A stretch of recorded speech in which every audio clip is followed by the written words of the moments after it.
तर हिंगोलीमध्ये शक्तीपीठ महामार्गाला विरोध करणाऱ्या शेतकऱ्यांना पोलिसांनी अटक केली आहे। मोजणीला अडथळा आणल्याप्रकरणी आणि सरकारी कामात व्यत्यय आणल्याप्रकरणी शेतकऱ्यांना ताब्यात घेण्यात आलं। कळमनुरी नांदेड महामार्गावर शेतकऱ्यांचा रास्ता रोको होतं, तसंच त्यांनी हे आंदोलन केलं। परिसरात जमावबंदीचे आदेश देखील लागू करण्यात आले होते। आमच्यावर गोळ्या घाला, मात्र जमीन आम्ही शक्तीपीठसाठी देणार नाही अशी ठाम भूमिका शेतकऱ्यांनी घेतली आहे।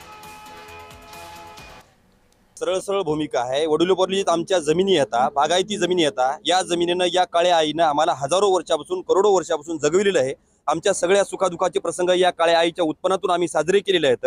आणि आज ती काळी आई आम्हाला न विचारता, आमची यथोचित मागणी मान्य न करता किंवा आमच्या कुठल्याही भावनेची कदर न करता, जर तुम्ही सरळ सरळ ॲक्विशन करून जमीन आमची ताब्यात घेऊन आम्हाला देशोधडीला लावण्याचं काम जर सरकार करत असेल, तर सरळ सरळ आमच्या या सगळ्या शक्तीपीठवादीची एकच मागणी आहे, आम्हाला हा शक्तीपीठ नको आहे। आम्ही तुम्हाला हा शक्तीपीठ मागितलेला नाही आणि आम्ही आमच्या जमिनी तुम्हाला देणार नाही, ही ठाम भूमिका आहे।